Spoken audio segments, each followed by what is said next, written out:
Peace, my people. You're tuning into I Must Be Buggin', where Black, gifted, and otherwise neurodivergent folks celebrate our special flavors. If you've ever questioned your perspective in a world built for the masses, welcome home. I'm your host, Sheldon Gay, and I appreciate you joining me on this journey as a late-identified Black, gifted man. Together, we'll rewrite the script on neurodiversity by celebrating our differences, challenging the status quo, and breaking free from old narratives that label us as deficient. In each episode, we'll explore the stories, experiences, and of course the curiosities of Black gifted adults and other neurodivergent people who are underrepresented or unidentified in a world where normal can also mean harmful. So continue with me on this journey of self-discovery, empowerment, and acceptance. I Must Be Buggin' is creating safe spaces, sparking conversations, and making sure our voices are heard.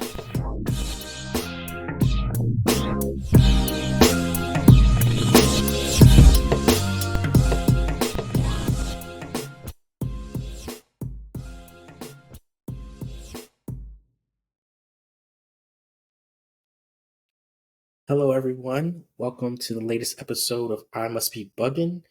This is your host, Sheldon Day. Yes, it's been way too long since I've had an opportunity to reach out to you all and share, my voice with you all and hear from you all. It's just been busy with a lot of life stuff, but also with a lot of exciting things that are happening for me in the business. Over the next few months. One of the things that I will let you all in on, if you don't know, is I will be speaking at the SANG conference at the end of July down in Alexandria, Virginia. And so for those who don't know, SANG stands for Supporting Emotional Needs of the Gifted. And I think that it is pretty clear why me speaking there should be pretty exciting and why I would want to spend time, speaking to that group. And so, yeah, like I said, lots of really exciting things going on. Hopefully we'll have a few episodes to share with you soon. However, I would encourage you to go and listen to my recordings on other podcasts such as Odd HD Flourishing, Autistic Techie, and others. So just go to my website, sheldongayisbuggin.com, and you'll see all of my most recent episodes, my personal episodes, as well as the ones where I've been a guest. I have been still, like I said, pretty active recording from that perspective. So there's plenty of content to kind of chew on there. However, today I really wanted to get on camera and share an important message. But before I do that, let me start this in the way that I, always do.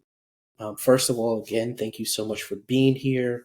It always means so much. I don't think, folks really, really appreciate how much it means that just you would listen.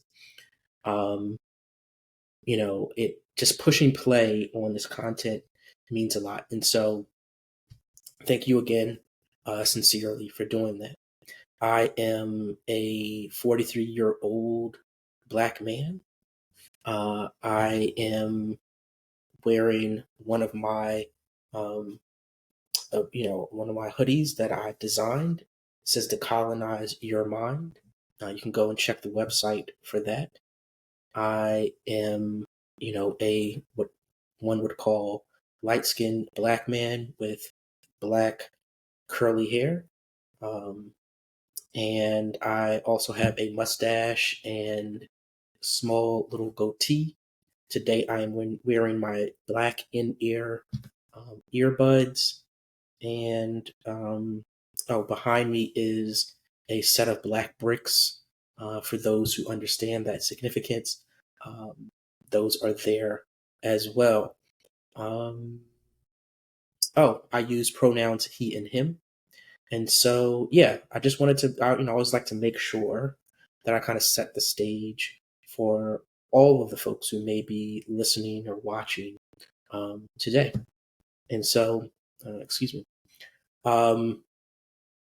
Yeah, again, usually, I do audio only, but today, again, I wanted you to be able to see my face and my expressions as I talk about something that's been pretty disturbing, not only just for me, but certainly for a larger population, and specifically for the autistic population.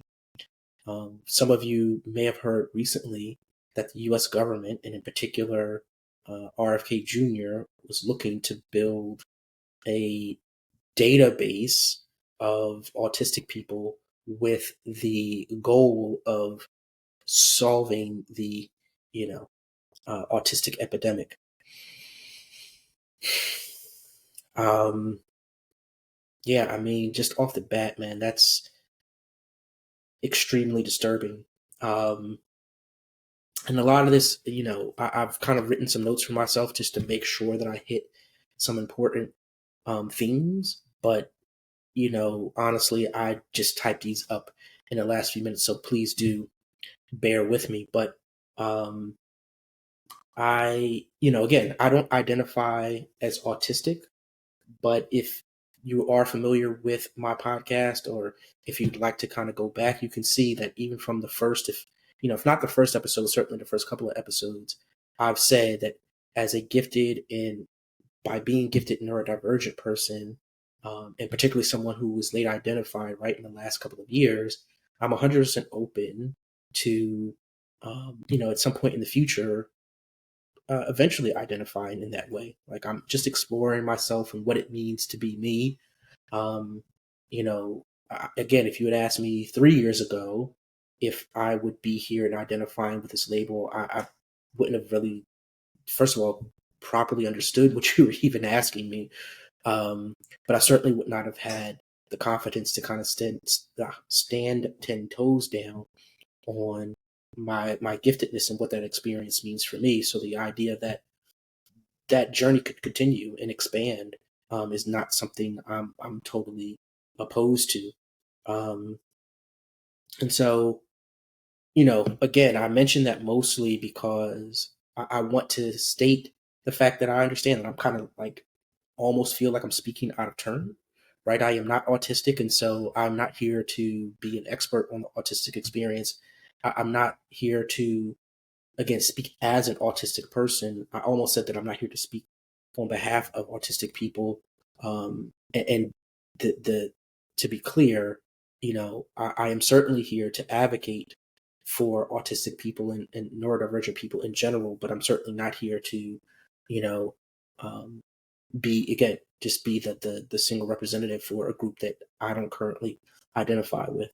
Um, that makes me a little bit apprehensive because I know how some people will try to speak for Black people, for example, and that's just not a good look. Um, but, one of the other things that I've always said from the very beginning as well is that I acknowledge that there is material privilege in my neurodivergent label being gifted as opposed to anything else. Um, and while there are stigmas and different things associated with that label, it certainly is not to the extent and certainly not as pervasive as something like autism. And so I feel it is my job to then leverage that privilege in the same way that I might leverage my male privilege, or the privilege that I've had of attending, some very prestigious institutions, right? Despite the fact that the magnitude of those privileges are mitigated by my Blackness, I still acknowledge that those privileges exist. And I do, in the same way, feel that there is a duty of mine to leverage those in whatever way that I can for those who don't have that privilege. And so that's, again, why I'm here to speak. Um, and the one of the other points, right, is that this is not the time to begin to draw like hard lines or, put ourselves in these metal boxes where each of the joints are welded. And what I mean by that is, it's really not the time, particularly here in the US, for us to be, you know, becoming more exclusive about who is in community with us, right? And thinking that community has to look exactly like us, has to think exactly like us, has to, you know, breathe, speak, think, all these different things exactly like us, right? This is an opportunity for us to really understand the power of community. Some of us understand that deeply, particularly those from melanated and marginalized communities, because we've been leveraging community in various ways to um, navigate and survive the systems of oppression already. But as those systems, again, become more dynamic, become more pervasive, become more, um, powerful, right?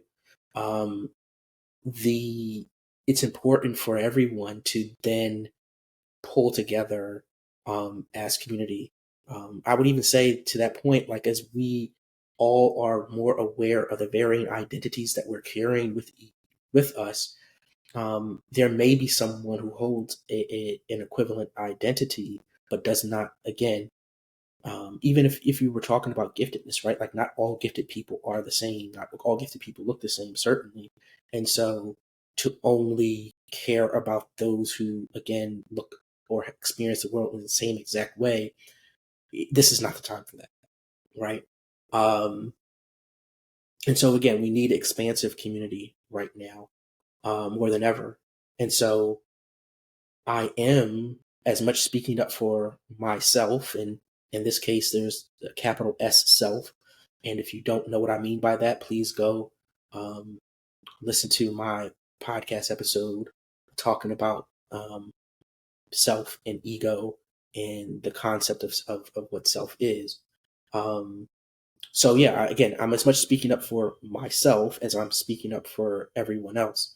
And so this is definitely very, very personal. But again, I want to just take a few minutes. This is not going to be a super long episode. I don't want to belabor the point, and I want to make sure that I also don't get caught up in trying to have every single right word and say every single right thing. Um, when I really just want the message to get out there, right? These are days when a time in the U.S. in particular, right, where we're seeing particularly dark times where they want every day for us to be, feeling these weights of the world on us. And so, um, yeah, we have to find ways to be coming together and to find hope amidst all of that.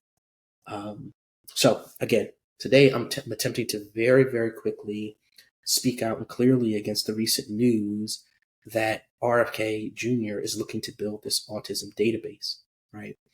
Um, and they say it's for the purposes of helping people, but if you know RFK Jr. and if you know the people who they have been putting into positions of power, those who've been giving Nazi salutes and different things of that nature, right? You know that this is not simply about quote unquote help. I mean, frankly, it is eugenics, right? Um, they are seeking, again, not to just further pathologize neurodivergent people, and in particular autistic people. Um, they're looking to eradicate them.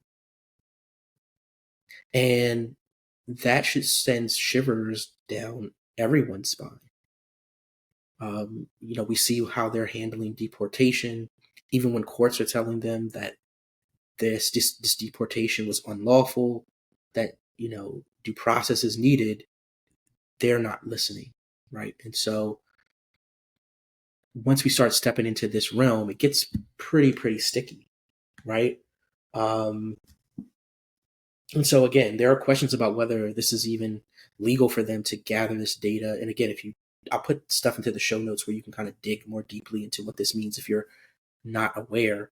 But the simple concept is that they're looking to pull data from, U.S. health records, whether they be Medicaid or Medicare, those available medical records that maybe your doctor's office holds, and even data such as stuff from like, your smartwatch, and compile this data to do research, right?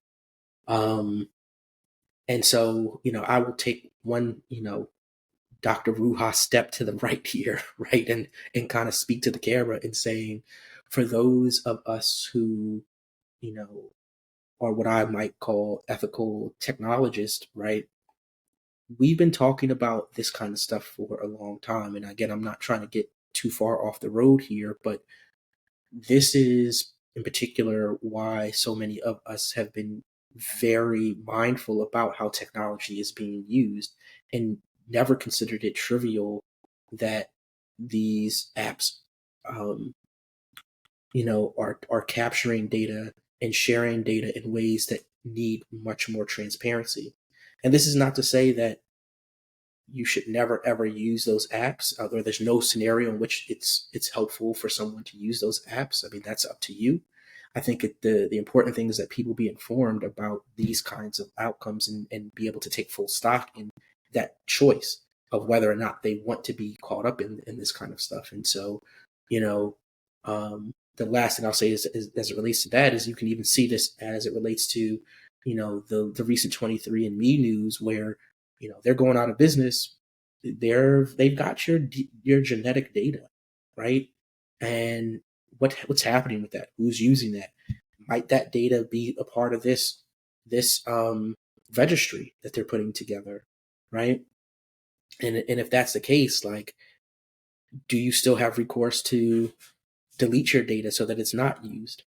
I mean, again, they've explicitly talked about like identifying autistic people by their medical records, but that's not something that any of us particularly opted into, right? It wasn't as if there was a prompt that said, hey, do you want the government to do a study on autistic people?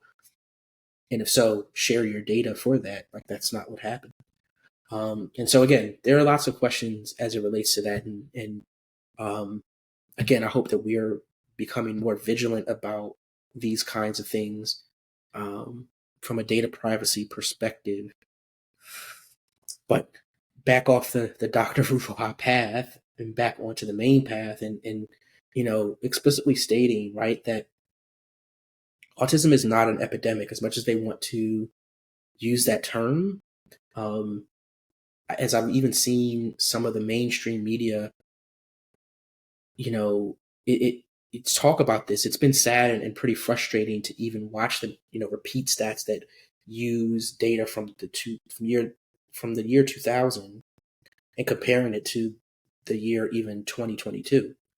And I say that because for those of us who know, we know in that time, not only have there been um, just changes in, access to diagnosis, but there's also been changes in how, expansive that diagnosis can be. What I mean by that is, again, like, frankly, and I've said this before, others have said this before, right? That autism and a lot of neurodivergence is, the diagnosis uh, process is modeled around looking at little white boys. I am not a little white boy. It's likely that you are not a little white boy. You may be a white boy or man, right? But it's not likely that you're in that category um, if you're listening to this. Not that, again, that precludes you from identifying that way, but the point is that the global majority aren't little white boys. And so if we are modeling, the way that we identify people on something that isn't expansive, that is, a reflection of a very small portion of the global population, we're bound to have errors. We're bound to have false negatives, right? We're bound to miss people who actually are autistic, right, in this case. And so the increasing rate is likely not because of any quote unquote epidemic, but because we've just become better at the science of it. We've become better at being more inclusive. we've become more informed about what autism and other things can look like. And this is particularly true as well for melanated and marginalized communities, especially Black people, because again, as I mentioned, when you are modeling the process on how it looks for, little white boys, then it's not surprising to me that so many of us are now becoming late identified, late diagnosed, neurodivergent, and in particular autistic. Um, and again, I will drop a study that I'm using actually for a major project for the end of this year, into the show notes so that you can kind of read up on that if you are curious. Um, and so, right, like for many years, for many of us, not only was diagnosis denied to us, for various reasons, and some of those being cultural, some of those, and most of those really being the system, which makes it hard for everyone to get diagnosis, either because it just takes so long or because the process can be expensive, right? And so, um, yeah, like it's been denied us, but also even hidden. Because again, if the ways in which people display autism on TV, and the same way they display giftedness on TV, looks a particular way that doesn't resonate in the way that you present, then you say, oh, well, that's what autism is, or that's what giftedness is, and that's not me. Meanwhile, you're over here struggling with the same, you know, disabling environments, right, that other autistic people are. And you're now, but you don't have an answer for why you're feeling that way. It's really, really frustrating because you're wondering, why am I struggling with this? Why am I, not able to interact with people in a way that makes sense to me, or makes sense to them, or makes sense to both of us, right? Um, why am I just, again, why do I feel like something's off? Um, every time I go and look for an answer, I'm not finding it because they've defined autism in a particular way that, again, just doesn't look like me. And so, yeah, that's a pretty messed up thing. And so the idea that, you know, all of a sudden, as RFK or some of his friends might think, like Black people are becoming more autistic because, we eating too much Popeyes, or, we've been eating too many other the seedless watermelons, right? Despite that being kind of at the forefront of their minds, a lot of this is actually, um, simply about, again, these systems of oppression playing out and being pervasive in all the different aspects of our lives. Um, so again, without even considering the data rights issues around this, you know, um, again, and the challenges, frankly, of pulling these data from disparate sources, it's absolutely problematic. And, let me take a step back and say, like, I'm somebody who, worked for a major healthcare IT firm years ago. I built a medication history product where one of my final projects was working to bring together a national database, um, to help monitor controlled drug use. Um, I wasn't at least able to finish that project, and I don't think that as a database as such exists till this day.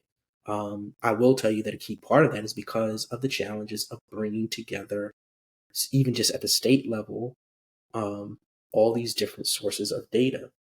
And so, again, if they can even overcome those hurdles, and even if, again, it somehow is legal, it's not a small feat.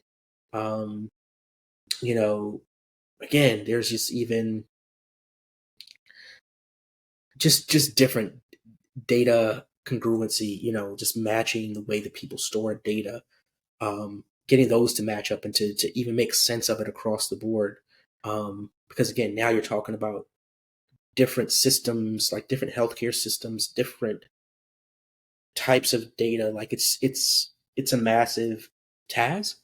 Um, if again they were even able to pull this off, it's not going to be just because they want to justify creating more support groups for parents of autistic children, right?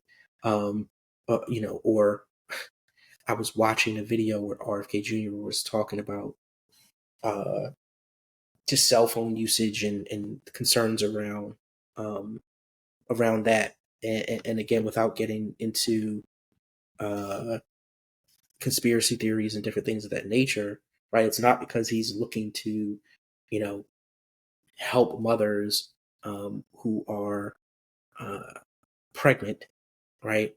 Avoid cell phones because they think it causes autism. Like, again, whether or not you believe that to be true, the point is that this is not.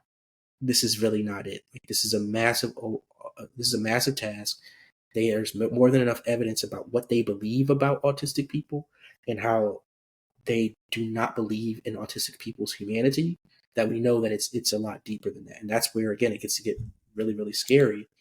And it, directly reflects things we've seen in the past, particularly in, you know, Nazi Germany, to be frank, right? And so the other day, one of my friends brought up the term Lebensborn, right, which was this program, and in short, it was this Nazi system in which, they deemed who was fit enough, right, to be alive, and promoted, probably forced and coerced, right, women to have pure Aryan babies, right? So it's this eugenics idea that they can determine who is the best version of a human and weeding out all those who don't meet that standard.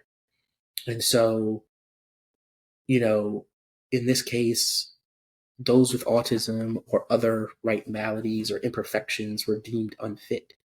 And abortions were not only supported, but, they were compelled in some cases, right? If it was determined that the baby was not going to be, pure Aryan or, again, up to snuff.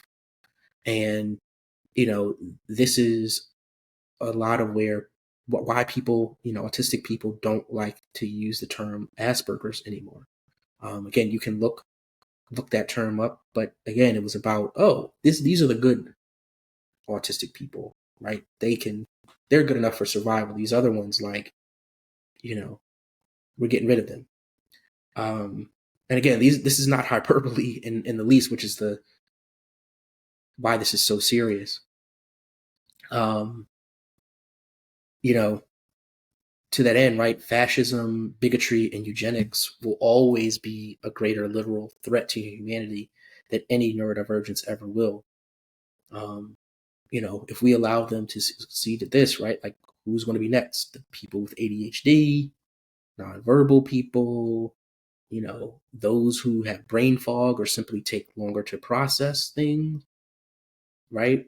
Um, the reality is that those of us who are already feeling the greatest weight of the systems of oppression are most likely to be squarely in the crosshairs of what they're trying to do, because our humanity is already, unconsciously believed to be incomplete, right? Like, we're already assumed to be less than human. They don't have to tell a story. The narrative's already been going on for hundreds of years about why we're less than human. And so um, that means that, again, we are yet again further uh, in the crosshairs. Like I said, just at risk for serious harm.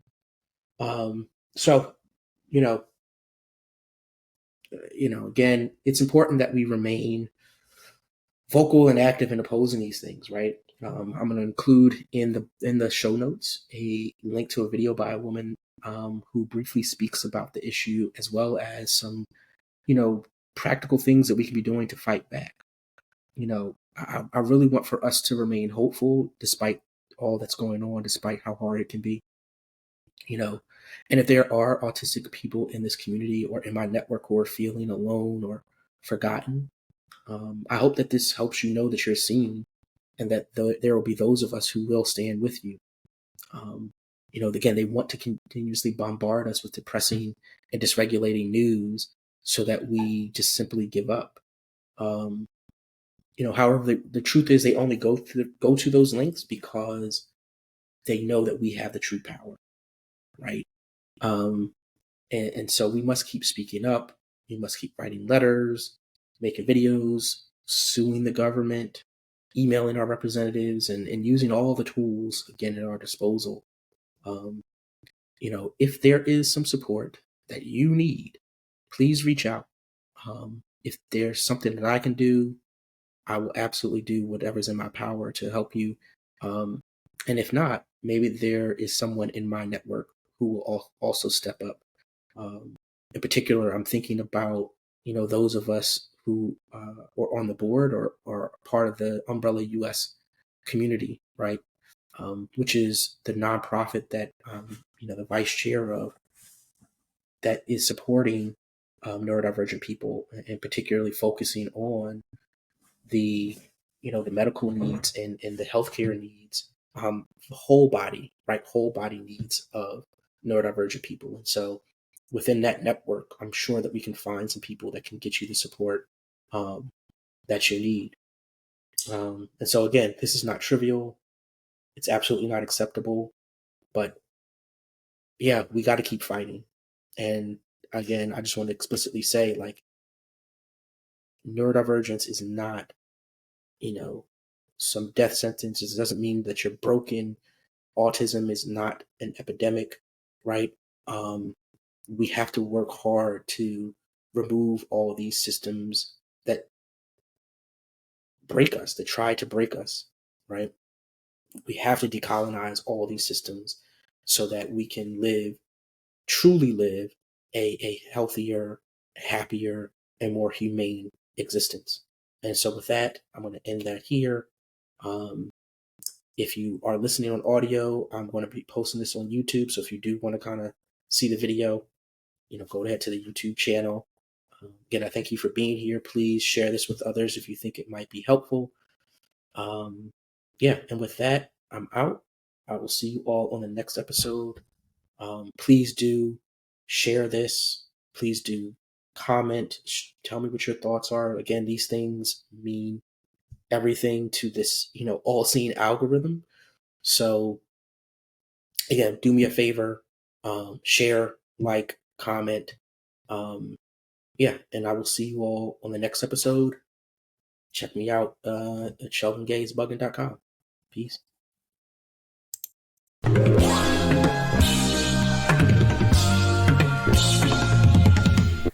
Thank you for joining me for another episode of I Must Be Bugging. I hope you've learned something, became curious, and most importantly, felt affirmed by what you heard. Remember, this podcast is all about sharing compassionate narratives about who we are and how we contribute to the beautiful and necessary diversity of humanity. This is our place to unmask and just be. Don't forget to connect with me on IG at I Must Be Bugging, where I'm eager to see you share your thoughts, your experiences, and your stories. And if you've enjoyed today's episode, please share it with a friend. Leave a review and subscribe. It helps others who are eager for community find our people. So thank you again for being a part of the I Must Be Bugging community. I can't wait for the next episode. Until then, stay up and enjoy who you were meant to be. And remember, you're not bugging, you're brilliant.